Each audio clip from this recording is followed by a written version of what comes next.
go. Here it is. First of all, a SAM and then a Stinger. SAM is surface-to-air missile. And here's a SAM system being used to take down a UAV, a drone. So that missile is probably worth quite a lot of money.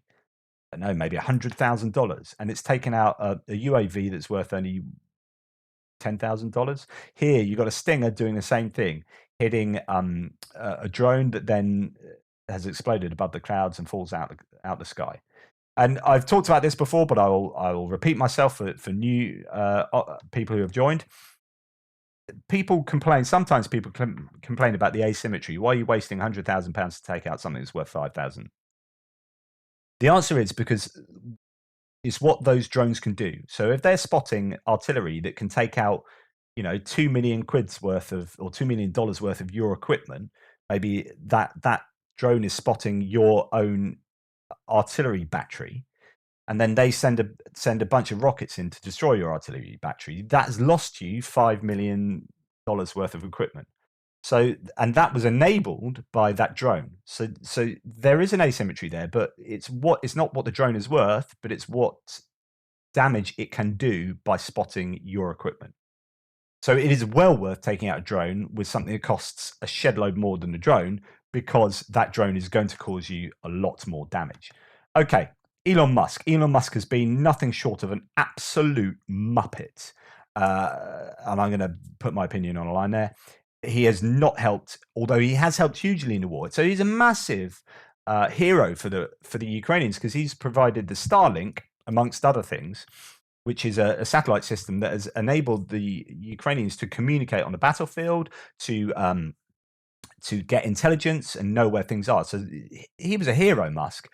But then recently he's come out to say, there should be a peace deal and the Russians should be able to stay in Crimea and Ukraine should have to be neutral. And Ukrainians have gone mental. I talked about this in the previous video. That's why I'm not detailing it too much here. The Ukrainians have gone mental. And even Zelensky put out his own poll saying, who do we prefer? The Elon Musk that supports Ukraine, or the Elon Musk that supports Russia? So Elon Musk, in typical idiot fashion, has doubled down.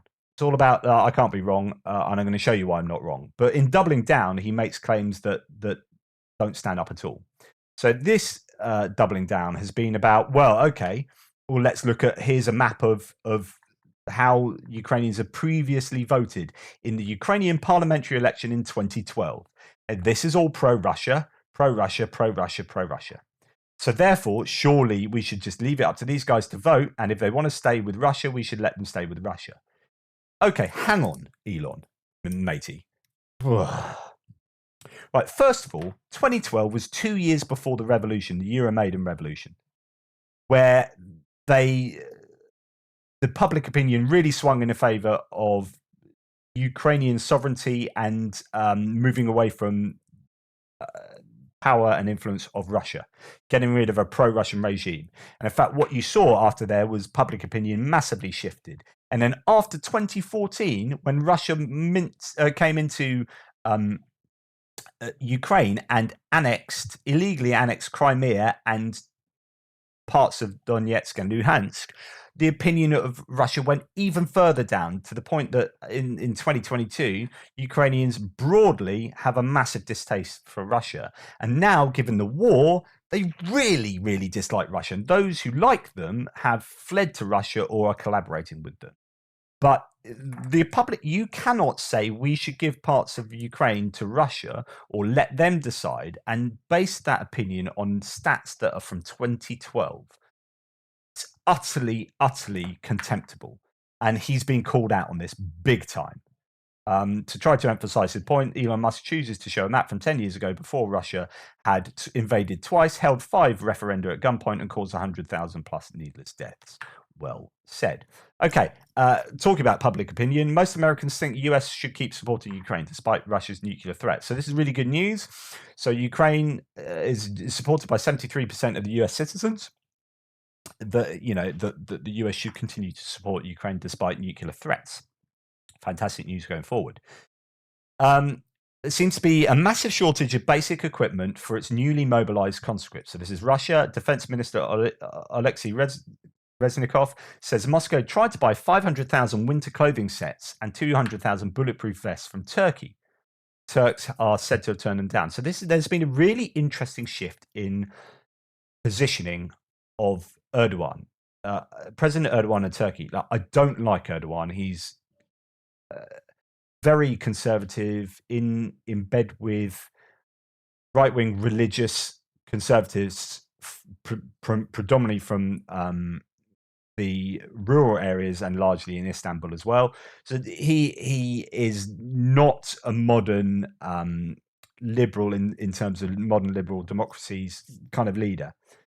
But actually, he's been doing some interesting moves lately, and he is straddling both sides here, and he's done it really very well. Actually, hats off to Erdogan. He is being pretty shrewd, and not in a good way sometimes, like in ways that I would disagree with, because he's like, but from his point of view and from Turkey, they get a lot of money from Russia. There's a lot of tourism in Turkey from Russia, a lot of investment from Russia. So he's played them pretty cleverly.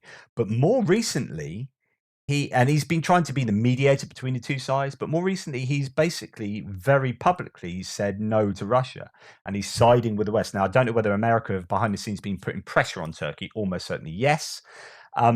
But he has started to move towards a pro-Ukraine stance more overtly, and saying things very publicly in support of Ukraine. You got the Bayraktar drone manufacturers providing lots of stuff for Ukraine, happily so, providing stuff for Ukraine. And here, and we've talked about the difference in the quality of equipment that Russian troops have and Ukrainian troops have. Russians have terrible equipment. So he's like, okay, we need some winter equipment. We don't have winter equipment from our troops. Can we buy it off you, Turkey? We need bulletproof vests. Can we buy them off you? Pretty basic stuff. And Turkey said, no, you can't. And that is a very interesting representation of the shift in support that Erdogan has given. Okay, as we move towards the end of my very long nuggets section, here we have Russians getting out of Dodge. So this is Liman a week or so ago. This is just a fascinating insight into a war zone and destruction.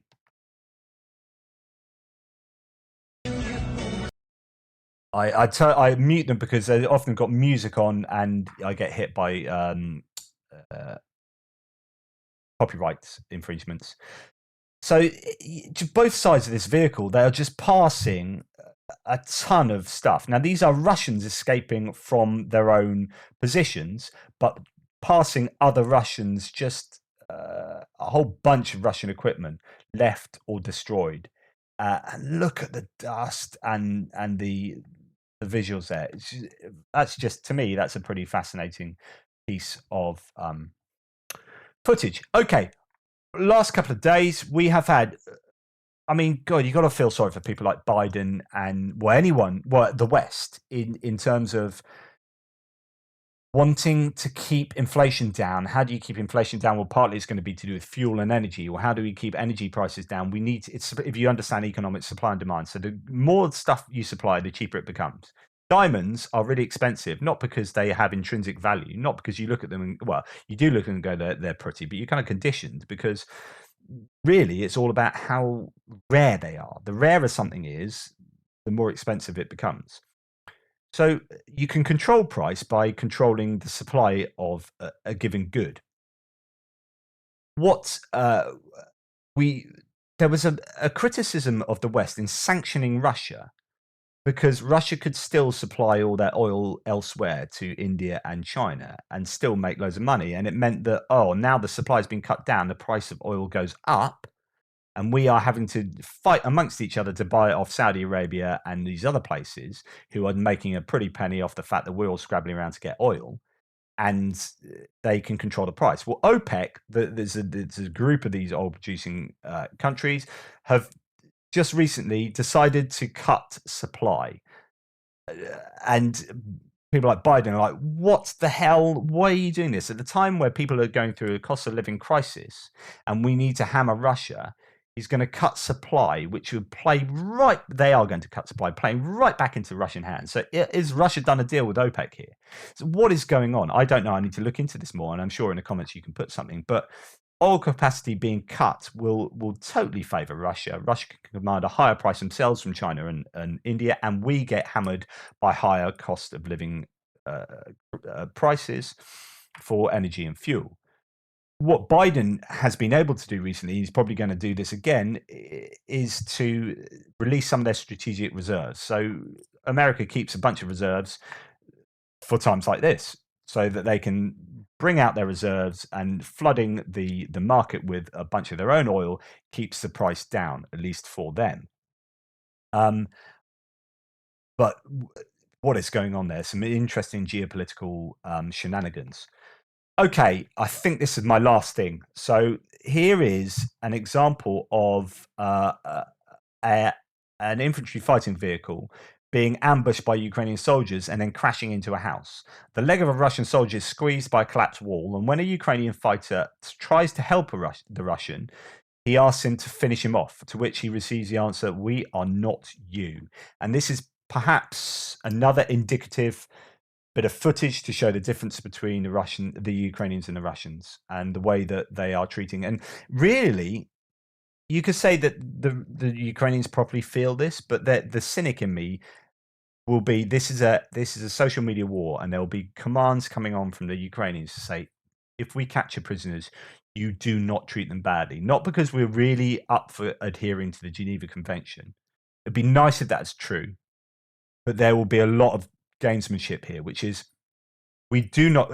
I don't know if you saw, but earlier on in the campaign, in the war, there was some footage that came out of Ukrainians treating Russian prisoners really badly and then shooting them in the legs and stuff like that, and that really damaged the reputation of the Ukrainians. It did a whole heap of damage. So there would have been commands after that, I'm absolutely certain, of the Ukrainians saying, do not treat prisoners badly, adhere to Geneva Convention, be your best, be humane.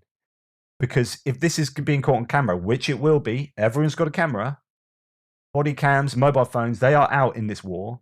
If we get footage leaking to the Russians that we are treating people badly, the Russians will use that to manipulate public opinion, both internally, nationally, and internationally. So don't do it. So here we've got something, and hopefully, this will hopefully be the humanity of the Ukrainian soldier, as well as probably having commands to do things like this. Это кто бросил? Кто бросил гранату? Наши бросили. This is still a live bit of conflict. This is a live zone. They're being shot at still. Ракету I think. готовь! А ну, прикрывай, давай я его. Куда ушли? Туда? Тварина, блядь. Ты шо ты, сука? Пизда тебе. А, ногу я тебе отрежу сейчас. Так, пацаны, надо один, чтобы со мной прикрыл с огорода. Слушай, добей, а. Блядь, легко нахуй. Страшно? Добив? So there's a shot. There's still shots going around. Прикрой меня с огорода, я его вытащу. Где оружие, блядь? So here he goes. He then gets his knife out, cuts his clothes off to try and help him. He's not looking a good way. Прикрывай, прикрывай, держи сетку. And a Russian is saying, please finish me. He's saying, no, I'm not you. We are not Russian. This is not how we do things. Тварина, куда ранен? Откуда сам? Сам откуда, блядь? Быстро. Кострома. Кострома, блядь, мою купил. He's saying, finish me. No, I'm not finishing you. Какой ты нахуй Don't be враг? stupid. I'm not you. I'm saving you. He's getting angry with him. Убивал я никого. Да расскажи мне, блядь. На бетаре, блядь, он, сука, пидор ебучий. Вытаскивай на... все, чё, врач нахуй. Ты сюда никогда в жизни не приедешь, блядь. And then he cuts off, you know. And there you go. That's him helping him. Сука. Just a translation of some of what was said there. Cover me, I'll take it out. Finish me already, says the Russian guy. Then there's a shot. Then he says, the Ukrainian says, we are not assholes like you. Where did you come from? And the Russian guy says, I'm a doctor. And the Ukrainian says, the doctor also came to kill people. And the Russian says, "I didn't kill anyone." And he says, "Don't lie." And so on and so forth. There's obviously more to it than that. But the idea that, no, we're not you. We're not like you. I'm saving you. I'm getting you out of here. So that was really very interesting. And in terms of all this, I showed you yesterday a video of people surrendering, or apparently there's a hotline. People talked about in the thread yesterday that because I asked, did it look like this was set up and a bit of propaganda? They weren't wearing their colors. They weren't, as in like the blue and yellow of Ukraine. So that was weird. And then they just pulled up, surrendered, and looked very staged.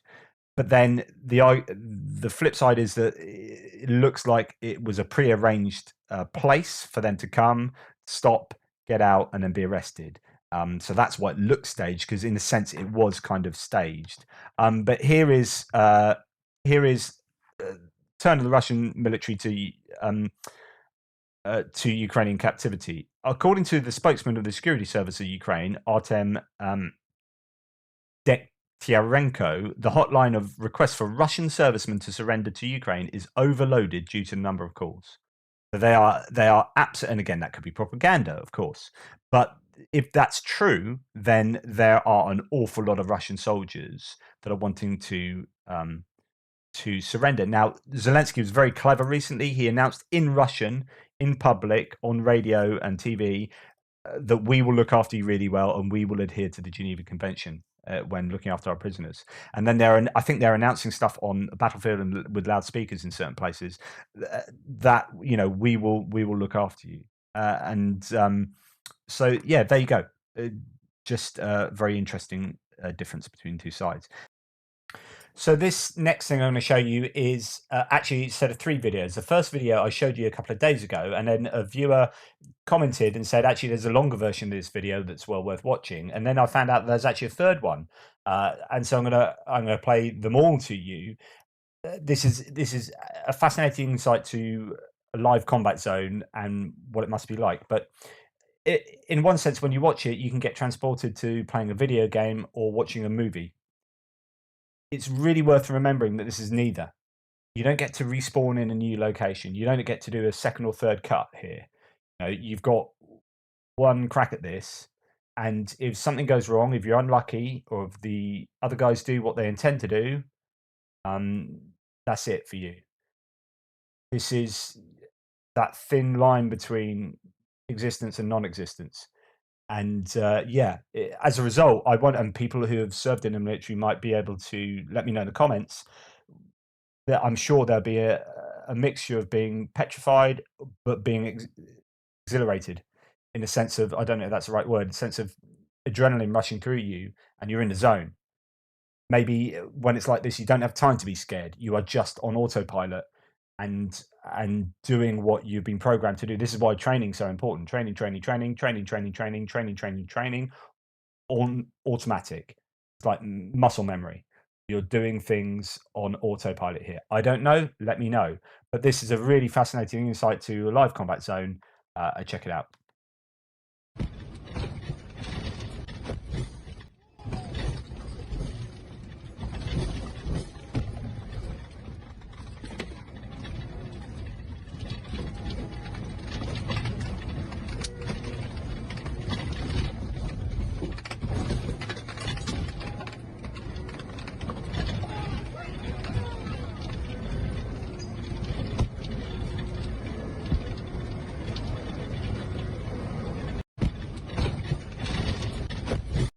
So that's Ukrainian troops going through some interesting bumpy terrain in their Humvees, passing a tank. I don't know whether that's been disabled, whether it's still active, and I think another sort of burnt out Humvee at one point. And then this is the second part of the video, or the second part of the kind of narrative, if you like, if that's the right word.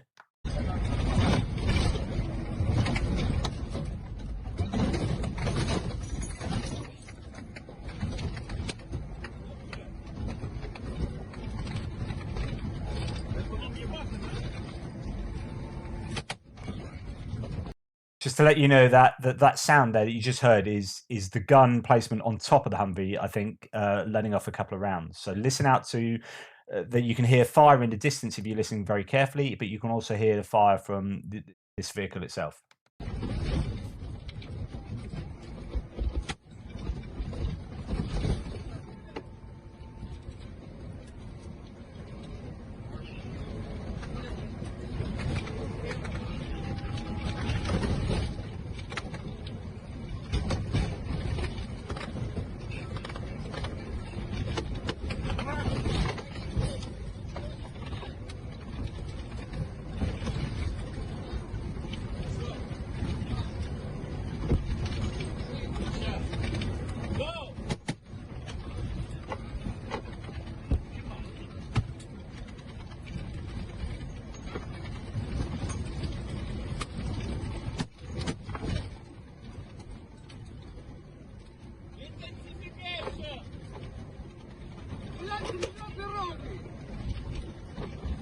I think there's a couple of those sounds are actually the vehicle being hit by rounds, but I'm not 100% sure.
And then this third video where they arrive at the destination and are dismounting from the vehicle, you see another vehicle in front. And it's the sounds as much as anything. There's a real soundscape here. But there you go.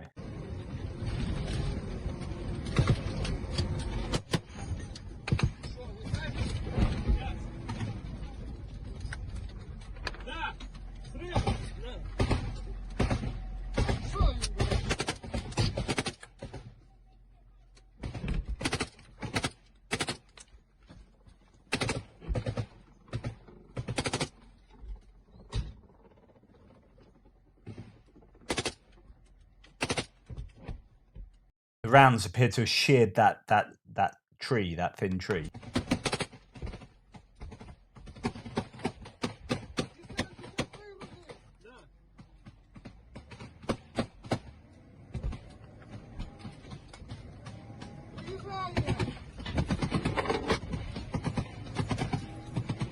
Ебать туды, блядь, туда, ебать, придурок, сука! Туда, ебать, фая!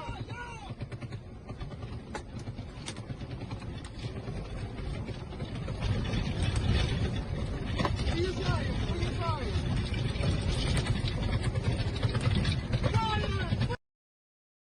And look, there's flashes in the distance there. It just, wow. It looks like they were just dropping off the troops there, but that was pretty hairy stuff. Just, wow, what footage. And you wonder what kind of footage will end up coming out this whole conflict in the end. Some extraordinary stuff that's already been available. Yeah, just amazing. Okay, I'm going to play you some clips from this Ukraine, the latest podcast. I've talked about it before. It's from the Telegraph. It's a fantastic podcast. This episode, particularly, I think it's yesterday's one now, or it might be from the day before, but I was listening to it yesterday, has just got so many great things to listen to in it. And I could just play so much of this. It's a really fascinating interview that a Russian journalist gives to a volunteer conscript or in the mobilization process, someone who volunteered themselves to go to sign up, and just the contradictions in this guy's head in what he believed and why he was doing what he was doing. Is just fascinating to listen to. I might excerpt that in a future video, but I just played this bit. So this bit is Roland Oliphant. I've got it on slight slightly sped up. So if you are listening to me slightly sped up, this guy's going to sound like a chipmunk, as someone has previously said. This is him talking about what happens when you go into towns that have been liberated and what you find there. Well worth listening to. So here you go. And you said you've been around some of the liberated areas. What's your impression of them? Again, what are you seeing there? So a liberated area is almost always, in one way, to a varying degree, completely devastated. Mildly devastated, half devastated. Depending on how long it's been in a frontline area, depending on how much fighting there was there when the Russians came in. And often the Russians had to battle for weeks and months to get hold of places. So, I mean, Izium was, it was a month-long battle. It was a battle that lasted, I think, pretty much the whole of March for the Russians to take that. So, you know, already incredibly devastated by the time the Ukrainians push in very rapidly. That means broken basic infrastructure of life. You know, water, electricity, gas disappears, mobile phone signal disappears, life becomes incredibly difficult. So visually and physically, it's an extremely strange kind of landscape and place to be. And the people who you meet are generally, and there's no hard and fast rule, but generally, the people who end up remaining are the most vulnerable. So if you go into a liberated village, town, wherever, you're likely to meet very old people and very poor people.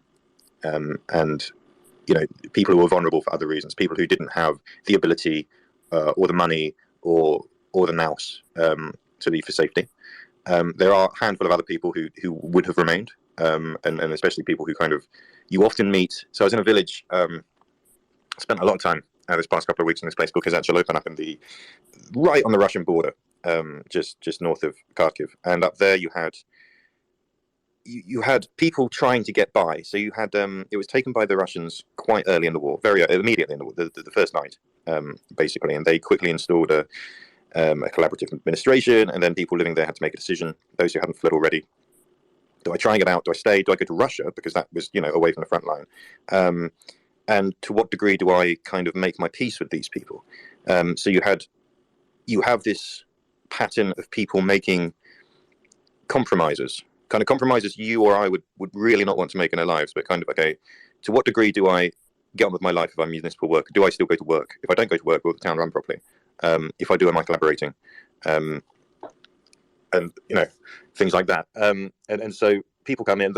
This is a really fascinating insight into the reality of being invaded and the reality that you have to keep working and doing stuff to keep money coming in, food on the table, and yet you hate the people that have come in, maybe, and or you're just unsure or whatever, and you're going through your own experiences of an existential crisis, but you're having to navigate the realities of living. The place up there, I wrote a piece on the weekend about how the mayor had fled, his mother had stayed, and he led his band of guys in, liberated the village, saw his mum, very, very happy. But the story she told was one of, you know, a lot of compromises. Some people too afraid to speak to her because she was the mayor's son. Some people have fled because they were definitely collaborating with the Russians. So a lot of kind of soul searching and the beginnings of this process of getting to grips with what happened, which is going to be a long and painful process, I think, for everyone involved. Thanks, Roland. Just two questions from me. In these recently liberated areas, do you get much of a sense of state aid from Ukraine? Do you see sort of trucks of food or other supplies coming through? And also, something we talked about a lot yesterday was the weather and how the weather really can start to change and affect fighting conditions. And I just wanted to ask, what's it like in the east now? Has autumn started over there? Well, on state aid, yeah, you see, it's a mixture. I mean, Ukraine is a country with an incredible what's the word? Third sector, civil society. That's the word we always talk about. And it's just an incredible civil society, which first kind of emerged on the Maidan and then the 2014 war. And by the time this war came along, there was a huge network of volunteers who came together, and a large proportion of the heavy lifting that you might expect to be done by the state is still done by volunteers. So people bringing in humanitarian supplies, money, help, volunteering to kind of help ferry around elderly people who need to get to hospital or back from hospital, things like that. So you have the army, then you have local officialdom, you know, the Kharkiv Oblast or the district or borough authorities kind of re-establish control and set up the gas, get generator going so that a mobile phone mast is working, even if it's, you know, going on and off. And you do have efforts to get people emergency aid. So up in Kazakhstan the other week, they started handing out just emergency money, right? Like a one-off cash handout of, I can't remember how much it was, 1,200 grivna, maybe 12,000 grivna. Don't quote me on the figure, but the idea was just, look, let's get some money into people's hands because there's nothing here. The shops are gone, everything's gone. So yeah, a real kind of mix of contributions, but definitely more involvement of the state than there would have been 8 years ago. And the weather. Yes, look, it's autumn, and it's kind of, sometimes you wake up and it's incredibly foggy. Sometimes, like now, it's clear, but we've had really serious heavy rain over the past few days on and off. Every other day there's a rainstorm. The mud out there. In fact, the soldier I was talking to the other day said, it's already pretty bad. Jeeps are skidding around all over the place, and the Rasputitsa is here, I think. Well, thank you very much, Roland. Dom, Francis, Natalia, you've been listening to all this. Do you have any questions for Roland? This is just a little follow-up question that gives you a sense of kind of how many people are still living in these places when they are liberated. Natalia, did you have a question? Sure, just a quick one. I think Roland has touched upon it, but I still was wondering, is there a feeling that those areas, because this is what I've heard from several Ukrainian officials who are saying, we are liberating the land, but a lot of people have fled. Is there a feeling that those villages and small towns, they are completely depopulated, and that there are just not that many people left, and it's going to be a long time before they come back? I mean, they're absolutely depopulated. It's like a ghost town. I mean, Kazakhstan had about, I think it's meant to have had, just over 5,000 people before the war. They think there's about 2,000 people left. That might be exaggerating it. A lot of people fled during the fighting. Either they fled to Ukrainian territory or they fled to Russian territory. And then, the blunt truth is a proportion of people fled with the Russians when the Russians came in. And a proportion of people collaborated and were fearful of Ukrainian control returning. But yeah, I mean, that village at least has people because it was kind of in the rear, right? It was never completely safe because the distance between the front line and the Russian border was so narrow there. But on the the villages on the road up, I mean, they're flattened. You maybe there's one or two people kind of clinging on in a bullet-ridden house or something, but massively depopulated, and it's going to remain that way for some time. Sergei Gaidai, the governor of Luhansk region, who this morning, a few hours ago, has announced that the liberation of Luhansk has begun. So from him, we're assuming that Ukrainian troops, have crossed back into Luhansk region and are advancing eastwards. He said, I think it was yesterday, put out a message saying, look, we're shortly going to urge all residents of towns in Luhansk to leave wherever they can go, because it's going to be a big battle to liberate them. And then he said, when we've liberated them, we're not going to let anyone back in because it's going to be impossible to start the heating season. And as Natasha knows very well, in the former Soviet Union, cities are generally reliant on kind of centralized heating that will, a power station will heat water, excuse me, that's provided to an entire city block or an entire district. So you kind of rely on the municipal authorities for that. He was saying, there is going to be no way we're going to be able to restore the basic necessities of life this winter. And so, yeah, I don't know how long it will take to repopulate, and I suspect, it is going to be a steep hill to climb in terms of reconstruction after the war is over. And yes, I don't know what happens to repopulation. Will that remain empty or relatively empty for some years to come? I don't know. So that's absolutely fascinating, in my opinion. Really does give you an insight into what these places they're liberating are, whether they are liberating, effectively ghost towns or villages, or just destroyed places that people can't go back to, and whether, as some people say, they're just liberating land, just the huge, vast areas of land between settlements. And it's more like an exercise on a map rather than a real sense of liberating a people.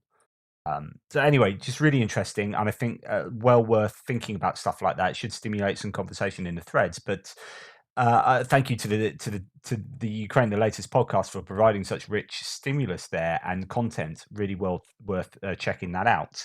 I hope fair use there allows me to post that for you guys to enjoy as well. Finally, please check out my article that I wrote yesterday. A link will be in the description. It's about how it's called "Can Putin, locked in a bubble of bad intel, spin his way out of disaster? Truth is caught up with Putin." I talked about that hierarchy of disinformation, and the different levels of disinformation being compounded. Well, the truth eventually outs, and the difference between reality and what you think is going on is so massive that it all comes crumbling down at some point. And it could all be catching up with Putin. How does he get himself out of this disaster? Because he can't spin his way out, because people are now finding out, and he's getting his own nationalist military bloggers and the general public just not happy with the situation in Russia. Anyway, there you go. That's a I quite like it. I obviously wrote it, so I think it's quite a decent article. Please check it out, see if you agree, or do you disagree? Have I just got that completely wrong? Thank you so much. That was another massively long one. Hope it was interesting. Lots of little nuggets for you. Again, I'll do that tomorrow. Maps and nuggets. Please, if you watch the map stuff, try and get this, because I think this is the really meaty, interesting stuff. Anyway, let me know what you think. Thank you for helping out with the channel, following, subscribing, liking, commenting, all that kind of stuff. And thanks to all my members and new member, Craig McLemore. Appreciate you coming on board and supporting the channel. 5,000 subscribers plus. Whoop, whoop, whoop. I'm going to go and eat lunch now and celebrate by maybe having a biscuit afterwards. Thanks anyway. Toodle pips. See you tomorrow.